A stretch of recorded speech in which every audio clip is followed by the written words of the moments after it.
మాయమాటలు చెప్పి మందినెత్తులో చేయబెట్టిన అనుకున్నంత విలువ కషం చేసుకొని మంచిగా బతికినోనికి లేదు. ఎంతసేపు ఉన్న మోసపోవడే తప్ప మోసం చేసుడు అంటే ఏందో తెలియదు. పొద్దంతా పైస కోసం పోరాటం ఒక దిక్కు అయితే, పొద్దుక్తే ఫ్యామిలీ కోసం ఆరాటం ఒక దిక్కు అవుతుంది. గిట్లనే ఉంటుంది మా మిడిల్ క్లాస్ పరిస్థితి. ఎన్నడు మారుతావో ఏమో మా బతుకు.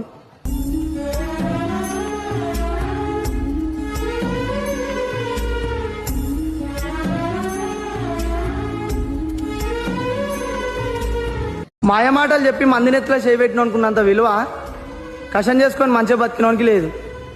ఎంతసేపు ఉన్న మోసపోవడే తప్ప మోసం చేసుడు అంటే ఏందో తెలియదు. పొద్దంతా పైస కోసం పోరాటం ఒక దిక్కు అయితే, పొద్దుక్తే ఫ్యామిలీ కోసం ఆరాటం ఒక దిక్కు అవుతుంది. గిట్లనే ఉంటుంది మా మిడిల్ క్లాస్ పరిస్థితి. ఎన్నడు మారుతావో ఏమో మా బతుకు.